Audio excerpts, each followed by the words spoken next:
con el servicio de nutrición y pude tener la oportunidad de invitar a varios de los participantes del grupo de nutrición, tanto del hospital como del Pablo Tobón, tanto del Hospital Universitario San Vicente como el Pablo Tobón. Y la idea es que al final tengamos un espacio para que podamos discutir ciertos aspectos nutricionales y que desde su experticia y experiencia nos puedan dar comentarios y aportes con respecto a este tema.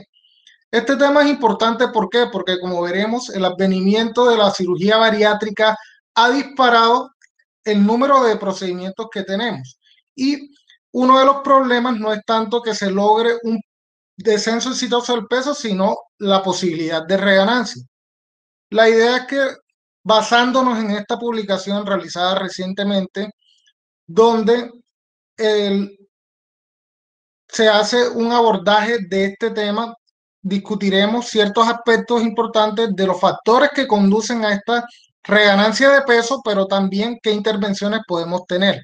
Los autores principales, el primer autor y autor senior de esta publicación es el doctor Naufal Ifan, que es un autor del departamento de la Universidad de Boston. Es un autor que tiene mucha experiencia con respecto a lo que es el abordaje y manejo de pacientes con obesidad, y la doctora Caroline Apovian, que es una experta en cirugía bariátrica también de esta institución.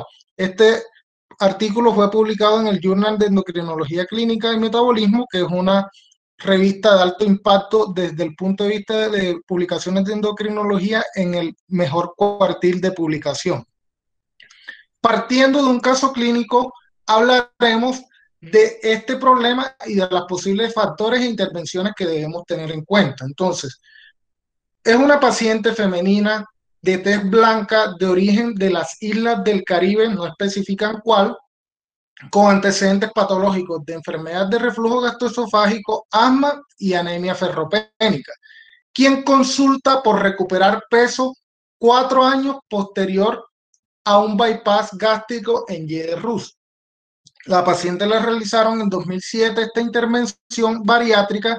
Sin embargo, como vemos en la tabla, desde 2007, cuando fue intervenida, tenía 176.4 kilos con un índice de masa corporal de 65 kilos, partiendo en este momento con este peso y este índice de masa corporal. La paciente logró un peso mínimo o un nadir de peso posterior a la cirugía de 83 kilos, con un descenso de IMC a 30.5, todavía estando en obesidad, pero con un porcentaje de pérdida de peso del 53%. Pero como veremos, a través del tiempo la paciente comenzó a desarrollar múltiples alteraciones que impactaron en ese nadir de peso. En 2009, 2 años después de la intervención, tuvo 11.3 kilos más adicionales, teniendo un peso en 94.3. En 2014 presentó un cuadro de depresión leve que requirió tratamiento con mirtazapina y presentó un aumento de peso adicional, además de una ganancia de peso de hasta 103.4 kilos, con un total de 20.4 kilos con respecto al peso más bajo logrado. En 2014 y 2016 la paciente ahí fue donde consulta y se le interviene con terapia nutricional y además con terapia médica con fentermina topiramato, que veremos más adelante, que es una de las opciones que están avaladas por la FDA para intervenir a los pacientes con obesidad, logrando un mantenimiento del peso alrededor de 108.9 kilogramos y un IMC de 40. Recordemos que la paciente inició con 65. No obstante, en 2016, a pesar de este proceso, la paciente lo persistió nuevamente con fatigabilidad, con dolor lumbar, con ciática, y presentó un aumento adicional de 9.5 kilos, llegando a 118.4 kilos. Ante la posibilidad de alguna alteración, una fístula gastrogástrica o alguna complicación quirúrgica, se hizo un tránsito intestinal como imagen diagnóstica y posteriormente una endoscopia con vías digestivas altas, confirmando hallazgos de dilatación de la bolsa gástrica residual. Acá la vemos, esta se estaba dilatando y tenía cambios de reflujo gastroesofágico, por lo cual fue reintervenida y posterior a esta reintervención se dio una pérdida de peso hasta 2019. Entre enero y diciembre de 2019, eh, en los últimos 6 meses, perdón, acá fue de junio a diciembre de 2019, tuvo una ganancia de peso nuevamente de 13 kilos asociado a una pérdida de las recomendaciones nutricionales y además disminución de la actividad física por la persistencia de anemia y de dolor asociado a un lumbago con ciática. En enero del 2020 se reinició la medicación logrando nuevamente un descenso. En el artículo estaba esta imagen inicial, la cual modifiqué porque estaba documentada en datos de libras para tenerlo con el dato que manejamos normalmente nosotros en nuestro medio, que es el peso.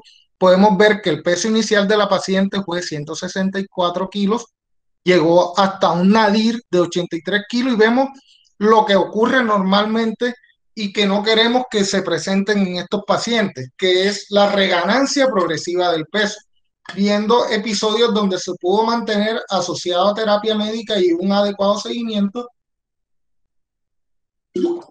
pero viendo cómo durante episodios se dio una reganancia rápida, que veremos ahorita más adelante cuál es la definición de reganancia rápida, y que nuevamente descendió con la intervención. Esto no es ajeno a los problemas, como veremos, que se presentan en nuestro medio y que requieren de un adecuado abordaje y un manejo integral para lograr un control en los pacientes. Entonces, la cirugía bariátrica es el tratamiento más eficaz para esos casos graves de obesidad y superobesidad, que es definida como un IMC por encima de 50. Tiene unas indicaciones muy específicas y el problema es que así como logra en algunos casos remisión de diabetes, control de hipertensión, mejoría de la apnea del sueño, control de dislipidemia y una pérdida de peso sostenida, más o menos un tercio de los pacientes puede recuperar el 25% del peso total perdido dentro de 2 a 5 años posteriores a la cirugía.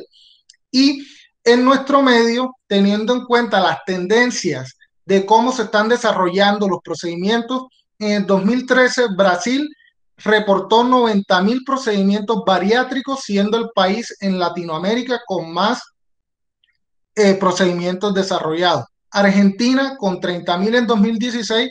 En Colombia, en 2013 y 2014 tuvimos 8.000 procedimientos, Chile 8.000, sin embargo, para 2016 los datos indicaban que teníamos 12.000 procedimientos para 2016 y posiblemente se estén realizando muchísimos más, teniendo en cuenta que cada vez con los diferentes asesoramientos y la limitación para los diferentes pacientes en las barreras que tenían para que se dé la autorización de estos procedimientos se ha ido mejorando.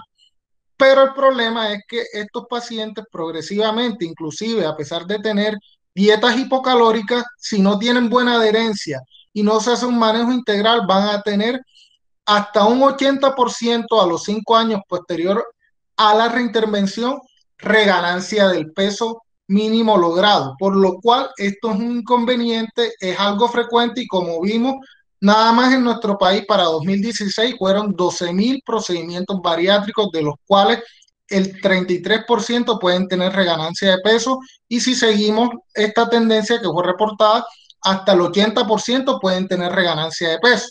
Por eso no es de extrañar informaciones como esta que vemos en prensa o esta donde incluso en una sola institución en Bogotá el año pasado se realizaron 150 y 200 cirugías al año en los últimos 5 años. Entonces vemos que incluso nada más en una sola institución y cada vez el acceso a estos procedimientos se está facilitando desde el punto jurídico con mayor accesibilidad, logrando romper esas barreras. Pero el problema es que existen complicaciones a corto y a largo plazo, a pesar de que si hay beneficios, se le debe explicar bien al paciente, hacer un adecuado procedimiento. Más adelante veremos cuál es la lista de chequeo y la reganancia de peso o la pérdida insuficiente de peso posterior a la cirugía es cada vez más frecuente. No obstante, ante el advenimiento de esto, podemos también justificar la importancia de este tema con toda la cantidad de información que vemos que se está aumentando significativamente a través de los años. Desde menos de 2008 a 2012 y de 2013 a 2018, se ha disparado la cantidad de publicaciones, prácticamente se duplicaron en los últimos 5 años hasta 2018 la cantidad de publicaciones con respecto a procedimientos bariátricos. Y una guía interesante que les comparto como referencia, de la cual tomé ciertas informaciones, es este consenso conjunto de varias guías, de varias asociaciones de Estados Unidos, que actualizó la guía de prácticas clínicas para pacientes con procedimientos bariátricos en 2019 y es publicada con fecha de 2018. Entonces, para hablar de procedimientos bariátricos, debemos primero tener en cuenta cuáles existen. Existen unos quirúrgicos y unos no quirúrgicos. Dentro de los quirúrgicos, entonces, encontramos 4 tipos. A la paciente del caso se le hizo la IE de Ruth. Está también la banda gástrica colocada por vía laparoscópica, la manga gástrica o slit gástrico y la derivación biliopancreática con suite duodenal. Son 4 procedimientos diferentes. Los más realizados en nuestro medio son estos 2. Sin embargo, es importante tener en cuenta cuál es el target de pérdida de peso esperada con estos procedimientos, que varían desde un 20 a 25% con la banda adaptada de compresión adaptada, la manga entre 25 y 30 y de 30 a 35% de porcentaje de pérdida de peso con, con el bypass con Y de Rus. Sin embargo, si recordamos, la paciente tuvo una pérdida de 53%, un porcentaje muchísimo mayor con respecto a la media esperada. Esto también puede impactar desde el punto de vista de la recuperación y eso lo veremos más adelante, que no solamente los pacientes tienen a veces dificultad para lograr el peso objetivo después de la cirugía, sino que también pueden perder muchísimo más peso del esperado. Y dentro de los procedimientos no quirúrgicos están los balones y diferentes dispositivos que van a favorecer de forma mecánica, incluso a través de barreras como los geles, la cantidad de espacio para que el alimento llegue o a través de aspirados. Estos, por supuesto, tienen porcentajes de efectividad de pérdida de peso en porcentajes mucho más bajos. Sin embargo, una de las preguntas importantes que uno se hace cuando revisa este tema es cómo se define la reganancia de peso, cuánto porcentaje es significativo, cómo está evaluado esto.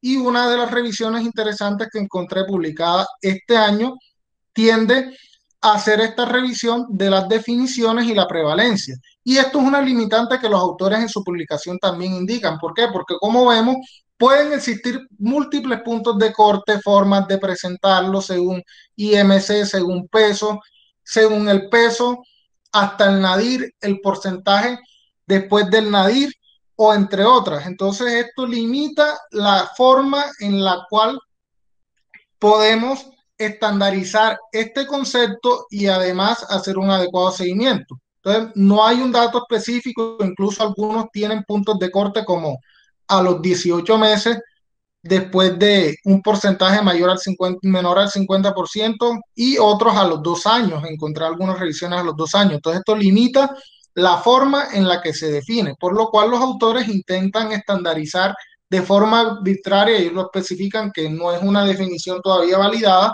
para la reganancia de peso por cirugía bariátrica. Entonces ellos definen que se considera que una tasa de aumento de peso en relación con el peso del nadir postoperatorio que fue normalizado a intervalos mensuales o de cada 30 días, definiendo además peso nadir como el peso mínimo registrado desde que se inició el aumento de peso. Entonces, no dan un punto de 18 meses ni 2 años, sino que dicen, bueno, cuando el paciente llegó al peso mínimo más bajo que se registró antes de volver a ganar peso, ese es el peso nadir.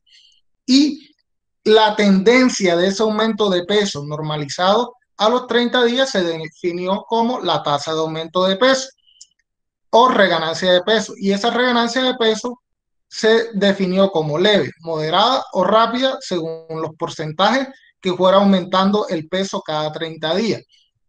Y esto lo basaron en una experiencia en pacientes con seguimiento durante 11 años, entre 2004 a 2015, se siguieron 1.395 participantes. Sin embargo, fueron participantes que fueron llevados a bypass con Y de Rus.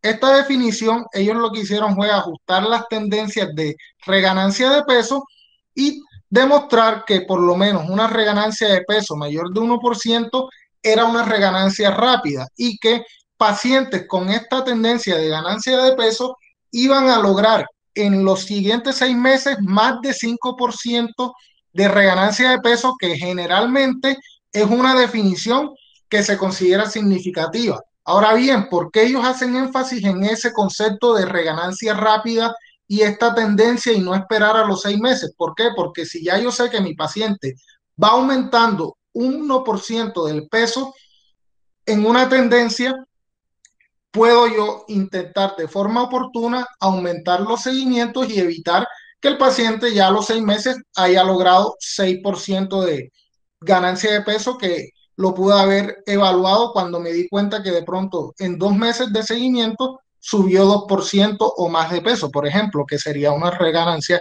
de peso rápido, así como lo presentó la paciente del caso. Entonces, cuando yo tengo reganancia de peso, es importante tener en cuenta que mi paciente, ya cuando logra una pérdida y llega a un nadir, tiene un problema importante y puede empezar nuevamente a reganar ese peso. Dentro de las causas existen causas hormonales que veremos más adelante, alteraciones dietarias. ¿Por qué? Porque muchos de estos pacientes no tienen una adherencia importante a las recomendaciones que veremos más adelante, pueden tener rumiación, tendencia al piqueteo y lo más importante es la pérdida del seguimiento nutricional. Pueden tener limitaciones para la actividad física y además una de las alteraciones importantes son las alteraciones mentales que, si no se tienen en cuenta, pueden impactar. Y desde el punto de vista anatómico se pueden dar dilataciones de los remanentes que quedan en la bolsa, del estómago después de la intervención, o también se pueden dar fístulas que comunican este bypass y se puede perder la capacidad de generar la malabsorción en este procedimiento y así darse una reganancia de peso. Un dato importante son los predictores que se asocian a mayor reganancia. Dentro de esto, los pacientes con edad avanzada, sexo masculino, la presencia de un IMC alto preoperatorio y las alteraciones mentales y las comorbilidades. Dentro de esta también se deben destacar la presencia de ferropenia como la que tenía la paciente y la presencia anemia, no ferropenia, sino todos los tipos de anemia se asocian a mayor limitación en la capacidad física de los pacientes y además también el hipotiroidismo. Sin embargo, el hipotiroidismo no es un predictor cuando está controlado y además si está con inadecuado control de su hipotiroidismo puede tener una tendencia a la ganancia de peso que no es mayor a 2 a 3%, 2 a 3 kilos, por lo cual tampoco es un predictor tan marcado y algunas de las revisiones no lo tienen en cuenta. La prevalencia de fístulas gastrogástricas después de un bypass es bastante infrecuente. Sin embargo, cuando se presenta, el paciente puede ser llevado a reintervención, como sucedió en el caso que describimos previamente. Como les comenté, la obesidad es una situación donde se da un desbalance entre las hormonas que regulan el apetito y la saciedad, y esto genera un desbalance entre la cantidad de hormonas como la leptina, que van a regular el apetito, a dar saciedad, y la grelina, que van a generar la presencia de hambre. Cuando yo tengo un paciente que tiene un estímulo inadecuado y se genera un desbalance en su capacidad de regulación de la alimentación, podemos tener alteraciones en estos ejes, en los ejes autonómicos que se dan en diferentes centros a nivel del tálamo y de la región del tallo cerebral, donde se estimulan diferentes moléculas dentro de las que encontraremos la leptina y otros marcadores, el neuropéptido y entre otros, que van a hacer que se genere un estímulo importante de hambre y que no se dé una buena respuesta entre la leptina para llegar a la saciedad. Estas personas van a tener un aumento en su actividad ejecutiva para comer y además uno de los problemas importantes con la alimentación y más con comer por fuera de la casa y comer comidas ricas en calorías es que esto da una sensación de recompensa. La persona al sentir que tiene hambre, come y siente una liberación de endorfinas y además de péptidos endógenos y cannabinoides que le dan una sensación de placer, hacen que este cerebro esté alterado, esté desbalanceado y aumente la cantidad de consumo energético, logrando unos acúmulos de peso. Entonces, cuando yo tengo a mi paciente y tiene una ingesta energética elevada, tiene un desbalance entre las hormonas que son catabólicas y la anabólica, ejecuta esta decisión y tiene recompensa, yo tengo un cerebro que no está bien controlado y siempre hay que explicarle esto al paciente. ¿Por qué? Porque esto no lo resuelve la cirugía. Inclusive en la revisión los autores nos dejan claro que en los primeros meses se puede mejorar la respuesta a la leptina. Y como vemos en esta imagen, los pacientes con obesidad e insulinoresistencia con síndrome metabólico tienen presencia de resistencia tanto a la leptina como a la insulina. Entonces son pacientes que tienen insulinoresistencia, pero también tienen resistencia a la leptina y eso hace que se presente un aumento en la ingesta de alimentos y una disminución en la sensación de saciedad.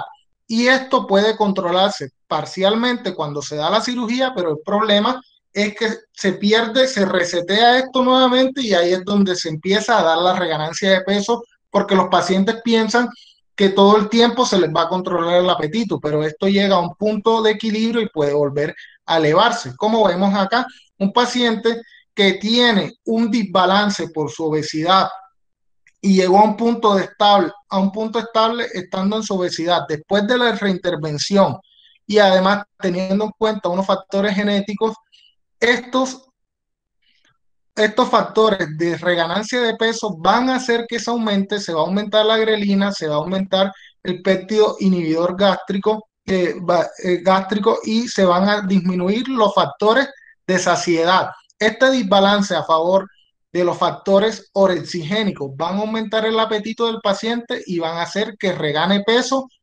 si no tiene un adecuado acompañamiento. Por eso es importante también las medidas ambientales y el comportamiento que tenga el paciente y eso va de la mano de lo que podamos hacer con las nutricionistas. Además, existen múltiples factores genéticos que se han descrito a nivel del adipocito, a nivel gástrico, a nivel de la flora gastrointestinal y inflamatorios que pueden asociarse a esa predisposición a reganancia de peso. Inclusive en pacientes afroamericanos con obesidad se ha demostrado que esta etnia tiene más tendencia a ganancia de peso. No obstante, el problema es que estos factores no son modificables. Yo no puedo impactar sobre lo que ya tiene como genética mi paciente. Otro de los factores es el síndrome de dumping tardío. Las hipoglicemias postbariátricas pueden hacer que se dé un consumo importante de carbohidratos para intentar compensar esa hipoglicemia. El 13% de los pacientes pueden cumplir con el criterio de glucosa menos de 50 posterior a una carga de glucosa oral modificada en pacientes postbariátricos. Entonces, esto puede presentarse y esto hace que la ingesta de carbohidratos y de calorías para compensar ese dumping tardío pueda presentarse. Y esto es una de las cosas que discutiremos de cómo se puede mejorar la intervención. Y otro de los factores es el inadecuado seguimiento. Se considera que hasta el 60% de los pacientes durante el seguimiento a 4 años han perdido y no han vuelto a los seguimientos después de la cirugía. Y muy posiblemente muchos de estos pacientes, si tienen cirugías malabsortivas, ni siquiera están recibiendo los suplementos para evitar anemias asociadas a ferropenia, a déficit de folato y de vitamina B12, o también otras alteraciones de micronutrientes que pueden limitar la capacidad física de estos pacientes. Una revisión realizada en el Annals of Internal Medicine en 2019 demostró que los programas que tienen mejor resultados para pérdida de peso son aquellos que tienen al menos un número mayor o igual a 14 visitas en los primeros 6 meses y que mensualmente se siga una frecuencia al menos durante más de un año y se mantenga un seguimiento teniendo en cuenta la evolución del paciente. Por eso es que es importante un adecuado seguimiento. Y existen, por supuesto, múltiples medicamentos que pueden hacer que se dé ganancia de peso. Dentro de esto existen medicamentos para la diabetes, medicamentos de tipos esteroides, antipsicóticos, antidepresivos, anticonvulsivantes, inclusive antihistamínicos y beta-adrenérgicos y alfa-adrenérgicos bloqueantes de estos receptores. Entonces, siempre es importante hacer una historia clínica completa, evaluar qué es lo que puede estar afectando a mi paciente y también mirar cómo es el comportamiento de estos pacientes, porque es frecuente que puedan presentarse trastornos de la conducta alimentaria o transferencia de adicciones. Dentro de las transferencias de adicciones se cambia una adicción por la otra. El problema con el exceso de consumo de alimentos en muchos de estos pacientes se puede cambiar por exceso de consumo de bebidas alcohólicas. Y además se ha demostrado en esta publicación interesante realizada en 2018 que los pacientes con SLIT gástrico tienen disminución de la alcohol deshidrogenasa y 2 bebidas alcohólicas pueden tener el mismo efecto que 4 bebidas alcohólicas en estos pacientes y múltiples pacientes tienden a tener depresión y a consumir alcohol asociado a la depresión por esos cambios súbitos de peso, por todo el impacto de la obesidad previa y además una de las formas de tener tranquilidad de estos pacientes puede ser refugiarse en este tipo de adicciones, por lo cual es importante hacer un abordaje integral incluyendo especialistas en salud mental. También otro de los trastornos alimentarios que se pueden presentar es el trastorno por atracón, que es diferente a la bulimia y a la anorexia nerviosa. Y esta se presenta generalmente en pacientes con pérdida significativa de peso, como el caso que vimos, que presentó un descenso de más del 50% del peso antes de la cirugía. Y el trastorno por atracones tiene unas definiciones importantes que hay que tenerlas en cuenta, principalmente pues cómo se define un atracón, como una ingesta en un periodo determinado de tiempo. No es que el paciente come en una semana toda la cantidad de alimentos, sino en periodos cortos de tiempo, una cantidad significativa de alimento que es claramente superior a la que cualquier persona pudiese consumir. Y una de las definiciones importantes en cuanto al trastorno de atracón es que se presenta al menos una vez a la semana durante 3 meses para definir el trastorno por atracón. Entonces esto es importante que lo tengamos en cuenta para la definición. ¿Por qué? Porque muchos de nuestros pacientes pueden tener estos comportamientos inadecuados y van a hacer que se dé una tendencia a la reganancia de peso. Como comenté previamente, entonces, dependiendo de la tasa de reganancia de peso por mes, vamos a definir unas conductas. Si esta es baja, podemos hacer un seguimiento más flexible, pero si nos damos cuenta que va aumentando, tenemos que hacer una evaluación nutricional, una evaluación completa, un seguimiento y además verificar en los pacientes que ya tengan una reganancia del 0,51 a un 1% y más de 1%, además del asesoramiento, definir si necesita alguna evaluación desde el punto de vista quirúrgico y además instaurar terapias médicas. Y como vemos acá, los seguimientos van a ser prácticamente cada 2 meses o incluso mensuales en algunos casos.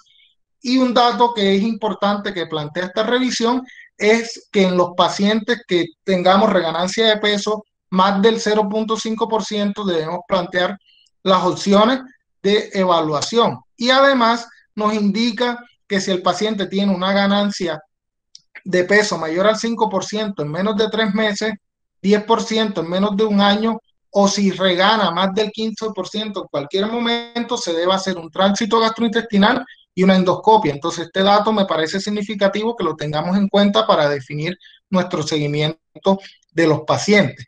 ¿Por qué? Porque se pueden presentar fístulas gastrogástricas o dilataciones. Aquí vemos un caso de una fístula, esta comunicación entre la bolsa y el cuerpo gástrico, y esto afecta la capacidad malabsortiva de la cirugía. Vemos cómo se presenta la fístula, eso se debe corregir para que el paso del bypass sea continuo hacia el asa distal y no pase hacia el asa gastroduodenal.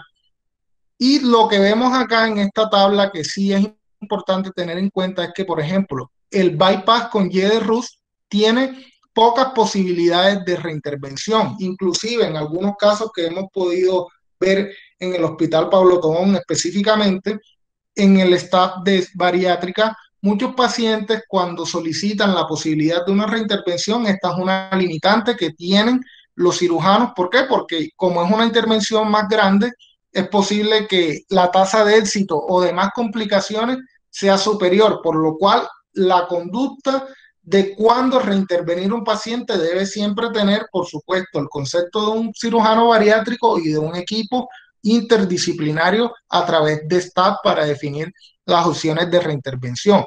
Entonces, finalmente, ¿qué opciones tengo yo para manejar a mi paciente además de las reintervenciones? Pues lo primero es saber a quién debo operar de forma adecuada y hacer un adecuado seguimiento después de las cirugías, monitorizar al paciente, reintervenirlo nutricionalmente de forma temprana, hacer un monitoreo para evitar hiperglicemias en los pacientes, evitar TBP, complicaciones, inclusive rabdomiolisis. Pero ya durante el seguimiento a largo plazo, la guía que les mostré de 2019 muestra toda una serie de datos importantes, inclusive evaluando los lípidos y evaluando la calidad mineral ósea. Muchos de estos pacientes nunca se les hace un seguimiento de la capacidad, de la calidad mineral ósea de estos pacientes y se pueden presentar fracturas por alteraciones en la absorción del calcio, por ejemplo. Entonces siempre es importante hacer esto y dentro de las intervenciones en los pacientes con cirugía de mala absorción es importante siempre hacer vigilancia de vitaminas, de hierro, de vitamina B12 y de ácido fólico, pero también de micronutrientes, como vemos acá, el cobre, el zinc, el selenio, se pueden disminuir y es importante tenerlo en cuenta. Entonces, toda esta lista de chequeo es importante que la tengamos a la mano y uno de los datos importantes es la adherencia a las visitas, que debe ser inicialmente durante los primeros 6 meses al año de forma mensual y posteriormente completar todas las visitas que se programen, no solamente la de los médicos, porque muchos pacientes manifiestan, yo cumplí todas mis citas, pero iban nada más donde los médicos. ¿Por qué?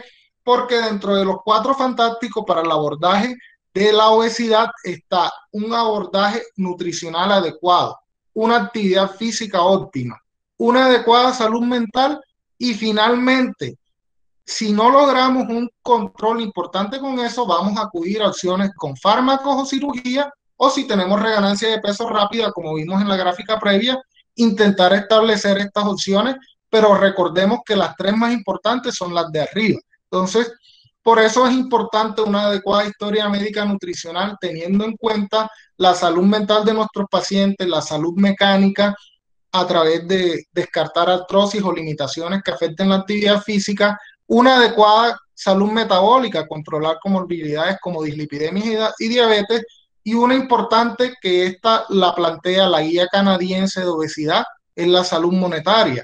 Si los pacientes tienen alteraciones en la forma en la que obtienen los alimentos por limitaciones en la parte económica, esto afecta también los resultados. Y otra M que es importante es la motivación. ¿Cómo puedo yo motivar a mi paciente para que logre mantener un adecuado seguimiento y cumpla su adecuado proceso de seguimiento?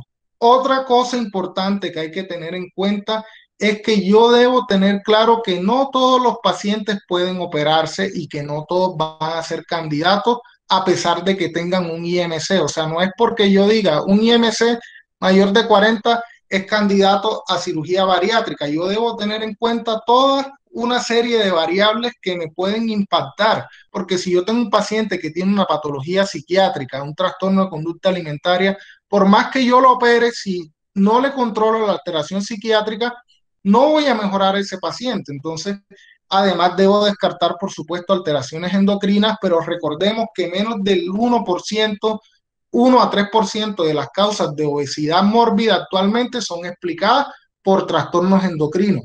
Dentro de estos, el Cushing, hipotiroidismo, alteraciones como síndrome de ovario poliquístico, hipogonadismo, entre otros. Sin embargo, muchos de estos pacientes lo que tienen es un exceso de ingesta calórica y es donde debemos impactar y hacer una adecuada evaluación de las conductas psicológicas y comportamentales de estos pacientes antes de considerarlos candidatos. Si yo desde ahí no tengo esto controlado, puedo tener problemas. Además, debo tener una adecuada intervención en factores que pueden hacer que el paciente regane peso, como comer inadecuadamente, no adherirse a las recomendaciones que veremos ahorita, los alimentos y bebidas poco saludables. Muchos pacientes comienzan a consumir bebidas ricas en azúcares, algunos dispositivos como lecheritas, que son más fáciles de ingerir y que son con un alto contenido calórico, comienzan a tener piqueteo, comer de noche, se saltan las comidas, las proporciones de la alimentación es desbalanceada, no se consume adecuada proteína y se considera que menos de 60 gramos al día no es una buena recomendación y no se consume adecuadamente fibra. Además hay consumo de alcohol, como comenté, o se consume líquidos con las comidas y estos pacientes cuando consumen los líquidos con las comidas tienen riesgo de generar distensión de la bolsa, por lo cual es importante tener en cuenta esto. Como vemos, existen múltiples referencias que tiene la guía 2019 donde muestra una serie de recomendaciones para mantener la ingesta de líquidos que puede ser generalmente más de 1.5 litros al día. La ingesta de proteínas varía según el peso y según las referencias. Algunos dicen promedios entre 60 a 120. En general, al menos más de 60 gramos al día de proteína debería ser. Y los carbohidratos debe ser una ingesta baja para evitar también reganancia de peso. Y esto es importante que lo hagamos con un equipo de nutrición que esté sensibilizado y con expertise en estos casos. Con respecto al síndrome de dumping, entonces es importante un adecuado seguimiento. Hay que tener en cuenta que se pueden dar intervenciones que aumenten la viscosidad de los alimentos, que mejoren la forma en cómo consumen los pacientes el alimento y también una de las opciones que no está disponible en nuestro medio es la carbosa. Y para algunos pacientes, algunos análogos de somatostatina como el octreotide o también el lanreotide pueden utilizarse para disminuir esa respuesta insulinémica y evitar las hipoglicemias en casos muy refractarios. Pero por lo general, con estas intervenciones nutricionales y educando bien al paciente, se puede mejorar en la mayoría de los casos las hipoglicemias tardías postprandiales. Finalmente, dentro de los medicamentos hay que tener en cuenta que existen algunos que están aprobados para obesidad, tienen sus indicaciones específicas y sus limitaciones. En nuestro medio tenemos estos dos disponibles. Está también semaglutide, pero todavía no está aprobado para la FDA como terapia para obesidad, por lo cual es una opción que posiblemente esté más adelante. Estas dos opciones, esta era la que tenía la paciente, no está todavía disponible en nuestro medio, la fentermina topiramato, y todos tienen una cantidad importante de efectos adversos, tienen costos variables que pueden ser tan altos como en el caso de los agonistas de GLP-1 y también algunos medicamentos que se han utilizado previamente como la sibutramina o la locarcerina se han asociado a alteraciones que puedan aumentar el riesgo de cáncer y de complicaciones, por lo cual en febrero de 2020, luego de esta publicación en enero de 2020, se solicitó el retiro de locarcerina por un aumento en la tasa de incidencia de cáncer colorectal, de páncreas y de pulmón en los pacientes que fueron evaluados en el estudio Camellia-TIMI 61. Entonces es importante tener en cuenta que no me voy a enfocar solamente en las opciones farmacológicas, sino en un abordaje integral porque inclusive los medicamentos pueden tener complicaciones.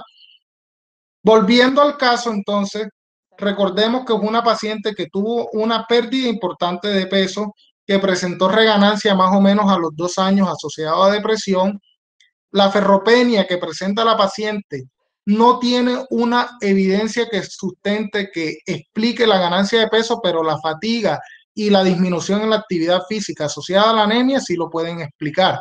Además, se puede dar reganancia de peso. La paciente presentó una reganancia de peso del 13% en 2013, persistió con la ganancia de peso, por lo cual se demostró que entre 2012 y 2013 tuvo una reganancia rápida de peso, con un aumento de 1.2% de peso cada 30 días, por lo que se inició terapia médica más tratamiento nutricional logrando estabilizar el peso. Sin embargo, ante la gran cantidad de manifestaciones de aumento de apetito que decía la paciente, se sospechó la posibilidad de un agrandamiento o una fístula o anastomosis de la cirugía. Se demostró fue unos cambios de reflujo gastroesofágico y una hernia del hiato. Además, se hizo un tránsito intestinal y se solicitó una reintervención del bypass con una mejoría del peso, perdiendo 17 kilos después de haber ganado lo que comenté previamente. Sin embargo, vemos que después de 2016 la paciente no tuvo buena adherencia a las medidas, no consumía la cantidad de proteínas recomendadas, no tuvo una buena actividad física por la ciática y la anemia que habían reportado y tuvo una ganancia de peso nuevamente del 14% posterior a la segunda reintervención. Con lo cual vemos que a pesar de todos los esfuerzos que se hicieron, se demostró una segunda reganancia de peso rápida en los últimos 6 meses del 2019, demostrando un mayor aumento de peso de 2% en los siguientes por cada 30 días, por lo cual se reasesoró de forma nutricional con un seguimiento más estrecho de forma mensual y se reinició la terapia demostrando nuevamente pérdida de peso.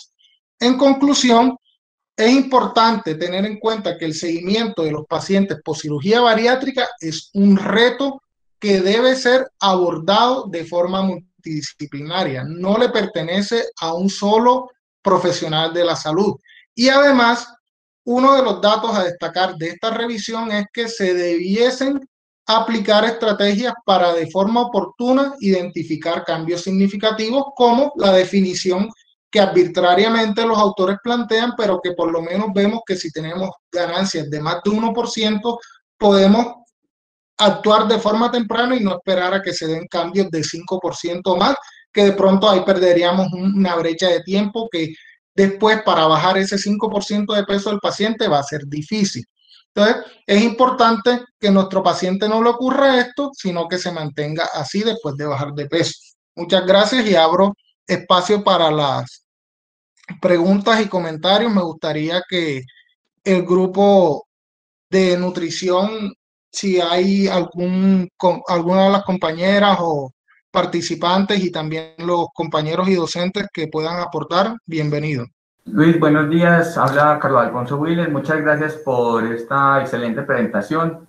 Porque pusiste el dedo en la llaga. Esta es una situación que vemos con frecuencia y es que se requiere de un manejo integral del paciente.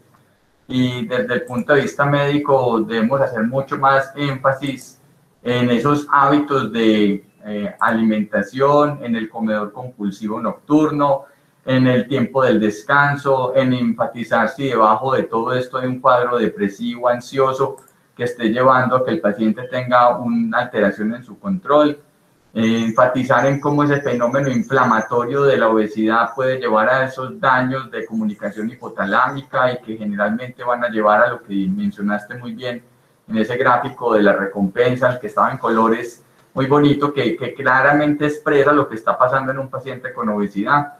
De hecho, uno podría ver hiperleptinemias y que de alguna forma se asocian también con olvidos selectivos, donde el paciente no es consciente de lo que se está comiendo, con la pérdida también de su capacidad de freno sobre el alimento.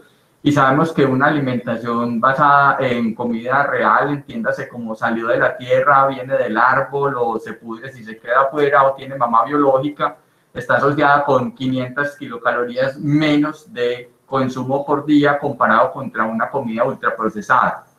Yo creo que aquí claramente el mensaje es que los endocrinólogos realmente por causas endocrinas es muy bajo el problema de la obesidad.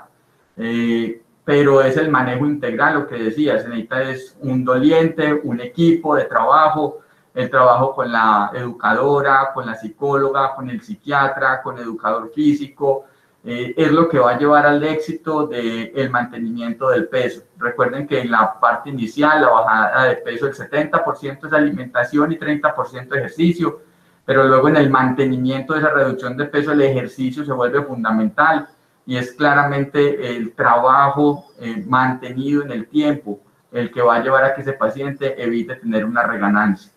Muchas gracias por la revisión, me pareció que es excelente y que esto nos debe hacer llamar la atención, no solamente a preguntar cuántos kilos tiene de más, a ir a factores exclusivamente restrictivos, a una pastilla que sea mágica, que le quite el apetito, sino a entender todas las comorbilidades y todas las condiciones que ese paciente quiera comer algún alimento o quiera meterse a la boca alguna comida, porque recuerden que también hay un fenómeno de hambre emocional, una parte muy, muy importante del trastorno depresivo, ansioso, de minusvalía, de valoración, de falta de autocuidado, de amor propio destruido, de situaciones personales, familiares, económicas, como mencionaste, que están debajo de todo esto y que no se solucionan solamente por poner una inyección o una pastilla.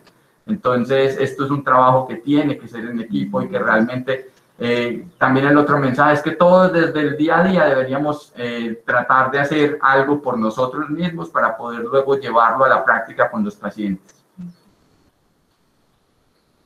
Profe, muchas gracias por su comentario.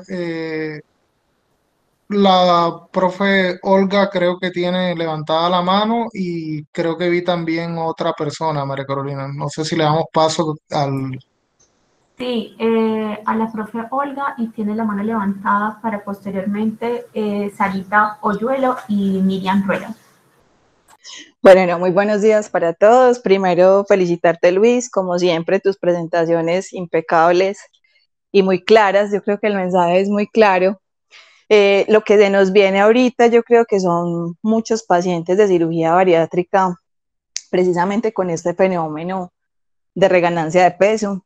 Pienso que, como lo decía el profe Willes, es muy importante el manejo interdisciplinario y sobre todo yo creo que esa conciencia de que el paciente tenga en cuenta que la solución no es la cirugía, obviamente va a ser parte de, pero no la solución a todo. Entonces, yo creo que cuando trabajamos por mantener cambios que se sostengan en el tiempo, yo creo que también se logran objetivos mucho mayores y adicionalmente creo que la palabra dieta siempre genera como algo de ansiedad, como dieta sinónimo de restricción. Y yo creo que lo que decía el profe Willes también es muy importante porque es ese aprender a comer, esa alimentación de calidad, esos alimentos reales, como decía también. Ahorita con el fenómeno de alimentos ultraprocesados también tenemos una problemática bastante grande. Entonces yo creo que es esos cambios en la alimentación, pero sostenibles en el tiempo, enseñarle a gente, no someterlo a dietas muy restrictivas porque no son sostenibles y el nivel de evidencia hoy en día lo muestra. No son dietas que son sostenibles en el tiempo. Se ha demostrado que también el seguimiento nutricional estrecho, cuando se hace por lo menos mensual, tiene también un efecto bastante significativo. Entonces yo creo que aquí nos tocamos bastante porque nos invitan a ese manejo interdisciplinario, pero sobre todo al cambio sostenible en el tiempo. No, yo creo que se nos vienen bastantes pacientes ahorita con reganancia y hay que hacer un trabajo bastante fuerte ahí. Es un poco grande también de investigación en nuestro medio. Entonces, la verdad, me gustó muchísimo la presentación y el mensaje que queda.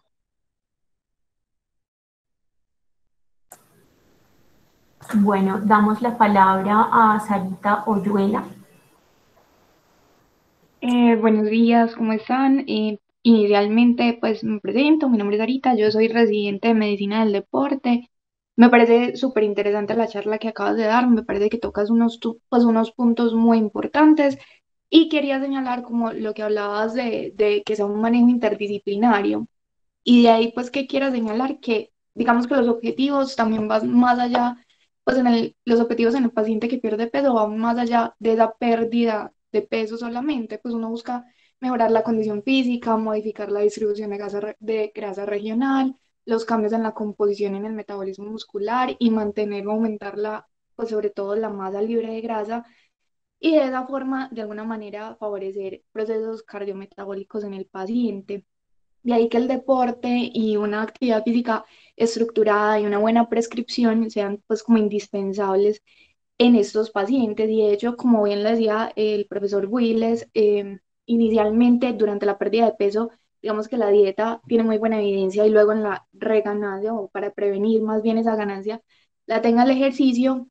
Y eso es cierto, pero también señalar que en la pérdida de peso, cuando se compara dieta más ejercicio versus solo dieta, digamos que encontramos que hay una mayor ganancia en el grupo de dieta y ejercicio y adicionalmente le estamos sumando al paciente funcionalidad y ganancia y pues ojalá pues, mantenimiento y ojalá ganancia de masa libre de grasa. Y en ese proceso ya de pérdida y de ganancia, digamos que lo último que he visto es que realmente los pacientes que están solamente con dietas hipocalóricas, hasta casi entre el 80 y el 90% pueden reganar el peso, mientras que aquellos que están con ejercicio pueden ser alrededor del 10 al 20%, de ahí que es supremamente importante que continúen como el seguimiento por medicina del deporte. Y lo que hablabas del consumo de proteína también es muy importante porque va a prevenir, o más bien pues va a favorecer sobre todo esa ganancia de masa muscular, sobre todo cuando son alrededor de 1,2 gramos por kilo de proteína al día. Y lo último que quería señalar es que en el caso clínico que nos muestras, digamos que ella tuvo algunas condiciones que limitaron la actividad física, como fue la anemia y mencionaste pues que tenía como ciática. Y realmente ninguna de esas dos condiciones como tal habrían contraindicado por completo la actividad física y de hecho, por ejemplo, con el dolor derivado de la ciática, se pudo haber incluso intervenido o mejorado pues, desde la actividad física como tal. Entonces, pues primero sí, me encantó la charla, muy chévere y sobre todo como señalar esa parte del manejo interdisciplinario. Gracias. Muchas gracias, doctora Sarita. Ahora le damos paso a la doctora Vanessa Rueda, que también tiene la mano levantada. Hola, Luis, muchas gracias. Y a los profes. Yo soy residente de endocrinología y pues el apunte que quería hacer era sencillo y es que los pacientes con obesidad tienen un tipo de personalidad muy llamativo. Tienen o desarrollan un tipo de adicción por la alimentación y yo lo que veo habitualmente es que durante los primeros 4 o 5 años habitualmente están súper adherentes y el equipo de salud es un grupo multidisciplinario que está súper juicioso, pero después de los 5 años, más o menos 8 años, los pacientes se olvidan y pues antes de operar a un paciente hay que recordarle que esto es una enfermedad que es de por vida, es una enfermedad que es crónica, que no entra en curación, sino en remisión con la cirugía y pues recordarles que la cirugía solo es un paso para ayudarles a bajar de peso más rápidamente, pero el tratamiento real va a ser la dieta y la actividad física o la adecuada nutrición, ni siquiera la dieta, la adecuada nutrición por el resto de la vida. Pero pues la cultura colombiana y en general la cultura occidental tiene muy malos patrones de alimentación y es muy, muy difícil. Las cosas más difíciles de impactar en medicina son las cosas culturales. Hacer un cambio cultural en una población es muy difícil. Entonces yo creo que la batalla contra la obesidad la estamos perdiendo todavía. Muchas gracias, doctora Vanessa. Doy paso a la doctora Patricia Ballesteros para posteriormente darle paso a las preguntas que tenemos en el chat. Sí, buenos días a todos. Muy interesante la charla, teniendo en cuenta el dato que nos acabó de dar la doctora Miriam. Para nosotros en administrativo, como aseguradores, es un problema grave. O sea, después de los 5 años, como dice ella, la doctora, para nosotros en administrativo es súper complicado, perdón. Después de los 5 años, ¿cómo reincorporamos a estos pacientes? ¿Con qué iniciamos? ¿Enviándolos al endocrino o volviéndolos a retornar a nutrición? Con esa dificultad que también comenta la doctora de esa personalidad tan típica y que muchas veces no quieren asumir o volver a retornar a esos controles posteriores a los 5 años. ¿Cómo podríamos hacer ahí para abordarlos? Hola, sí, muy interesante la pregunta y una de las cosas que nos hubiese gustado, no sé pues si está alguien del equipo de psiquiatría, pero estas revisiones de trastornos de la conducta alimentaria hacen parte también de las revisiones que nosotros hacemos. Inclusive nosotros como fellow de endocrinología hacemos parte de nuestro proceso de formación, una rotación de psiquiatría y por nutrición para tener un abordaje integral. Y esto va respondiendo a la pregunta que la doctora Patricia hace. Nosotros tenemos que tener una visión holística del paciente y si ese paciente perdió el seguimiento, idealmente debemos intentar nuevamente encaminarlo a las distintas estrategias. No es que solamente va a ir donde el médico y ya. Inclusive la referencia que mostré del programa que tiene mejor éxito en Estados Unidos es en aquel en el que se cumplen al menos un 80% de todas las visitas programadas, porque muchos pacientes llegan y dicen, no, es que yo no perdí peso y sí fui a todas mis citas y cuando uno mira, cumplieron nada más las citas del médico o del endocrinólogo, pero no fueron a la cita con la nutricionista o fueron una vez y no quisieron ir más, no asisten a las terapias conductuales que les mandó psiquiatría, no van a los controles de psiquiatría por lo mismo que comentamos. Entonces, en conclusión, debe ser un abordaje completo y si el paciente se nos pierde y lo queremos reingresar, debe captarse por cualquiera de las vías. Si una persona ve que ese paciente llegó a una consulta de psiquiatría por depresión y que tiene el antecedente de la cirugía y no volvió a los controles, debe encaminarlo, llevarlo hacia allá y es lo que hacemos, no restringir a que tiene que ser específicamente una especialidad o un médico o un profesional el que reencamine al paciente. Deberíamos ser muy sensibles con esto y en la medida de lo posible tener en cuenta lo que comenté, que esto es interdisciplinario, todos aportamos y cualquier comentario para ayudar al paciente es bienvenido. Luis, tienes una pregunta en el chat del doctor Wilmer Herrera que dice si la ansiedad y la depresión son factores para la reganancia de peso, ¿se puede considerar el manejo con ansiolíticos para evitarlo? Sí, acá se ve la pantalla, ¿cierto? Sí, señora, ahí vemos la pantalla. Entonces vemos que existen diferentes medicamentos desde el grupo de los medicamentos de psicofármacos que pueden asociarse a ganancia de peso. Entonces, si yo tengo un paciente que tiene obesidad, idealmente tengo que limitar opciones como estas después de la cirugía para controlar la ansiedad o la depresión. Y es importante, por supuesto, tener de la mano a un equipo de psicología y de psiquiatría que nos ayuden con intervenciones farmacológicas, con psicofármacos y no farmacológicas, con terapias conductuales, con terapias de grupos, entre otras, para lograr controlar los trastornos de ansiedad y de depresión que sí se asocian a reganancia de peso. El problema es que los medicamentos que se utilizan también, algunos grupos pueden impactar en esa reganancia de peso, entonces sí debe hacerse de forma optimizada para que si yo ya defino el diagnóstico, también pueda utilizar un medicamento que tenga el menor impacto y por supuesto debe ser de la mano con los psiquiatras también. Luis, le damos la palabra al doctor Juan David. Buenos días, yo lo que quería decir es que pues, yo creo que ya nos dimos cuenta pues en la charla y en la práctica clínica que el problema de estos pacientes es el seguimiento. No es de extrañar que a uno le toca ver pacientes que los operaron en el 2012 y nunca más los vuelve a ver.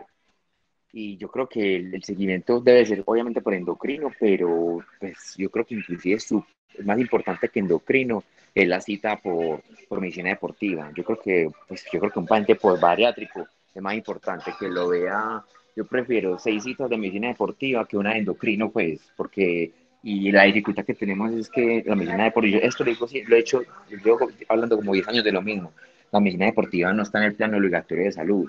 Entonces, para uno como clínico es muy aburrido que yo me cansé, pues la verdad, como un año entero remitiendo a medicina deportiva y siempre lo negaban porque no está en el plan obligatorio de salud. Y uno termina remitiéndolos a fisiatría, que los fisiatras no están entrenados para prescribir ejercicio y no les gusta pues porque no estudiaron para eso.